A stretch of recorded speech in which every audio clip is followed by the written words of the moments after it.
Jerry Nix, who's brought some rather interesting older photographs, and part of his comment is he's not sure what they are, and maybe somebody else knows what they are. So Jerry, thanks for coming. Why don't you tell me a little bit about this first photograph? This is the one I don't know anything about, but it does say hospital, so it's an interior view. And Gibsonville at one time had a hospital in the upper story of the Summers building on Main Street. So we don't know whether this might have been a view from that hospital or not. So that's the only one I'm really trying to find out something about. It's hard to tell, just an interior shot. Just looking at the style of the clothes and whatnot, that gentleman has a stripe on his side of his pants.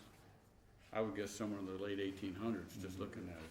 So again, we're going to scan these, and the idea is that eventually we'll be able to put them on the website, and people can lock onto them and hopefully identify, like, who is this picture would be possibly an idea we get into. Now, we've had some discussion earlier today about schoolhouses. Which schoolhouse is this? This is the Green School that was where the Gibsonville school cafeteria is, or was. I'm not sure if it's still there now or not. This is right before it closed, when they built the new school next to it. Okay. And then this is a movie house, I think. Yes, this is the Homa Theater, and this is from the Overman family. Say that real slow. What did? La Homa. La Homa. And it was named for Mr. Overman's daughter. Whose name was La Homa. La Homa. All right. And this is now part of Kimber's Restaurant, which is on the corner there of, was it Wharton Street or Main Street and Church. Now, I'm going to look at this photograph for just a little bit. It appears that this is the left-hand edge of the building, so as you're looking at the front of the theater, this is about where Kimber's has their oyster bar inside. Right. And when did the movie house close? Do you know when it closed? Yeah. It closed during the Depression, and then a fellow by the name of Josh opened it up after that, and Harvey, what was Harvey's last name? He was the operator of it. But I went to that theater before I could read. My uncle carried me there, and it was a silent movie. And he read what was going on.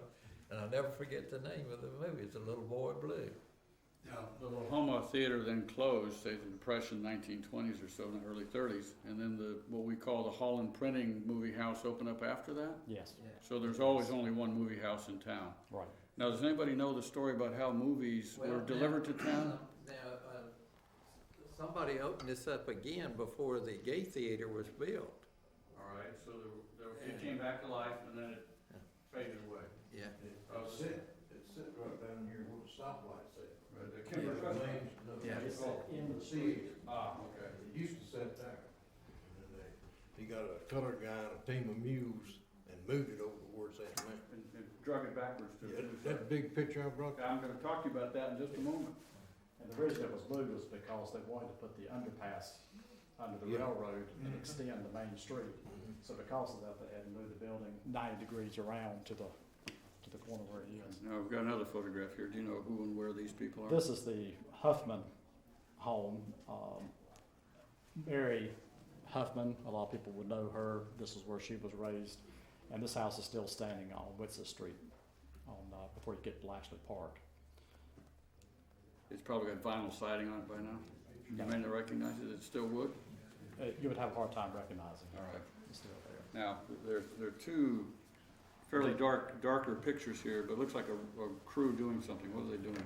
They were installing the water and sewer lines in Gibsonville in the 20s. So this is the construction crews that were installing the lines at that time. 1922. Now, the part you may not appreciate looking at from a distance, the photograph, there's a very large machine here with steel wheels on it. In the background, there must be a crew of about 30 or 40 men. So it looks like it was all hand excavation, just by the way the picture was put together. Yeah, and equipment. Now, the last photograph in this group, can you tell us where this is and what it is? This house is still standing. It's on 70 Highway, close to the intersection of Springwood Church Road and 70. And this is Andrew Gibson house, and then it went to his son, Joseph Gibson.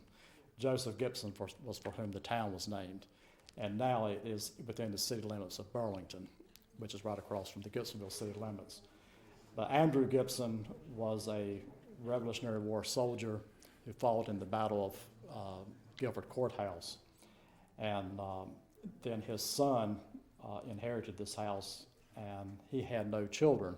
So one of the ways they were wanting to honor him was to name the town for him. And he was the one responsible for having about 3 miles of railroad to come through to Gibsonville, and he had his slaves to do the labor for that, and he was paid at that time.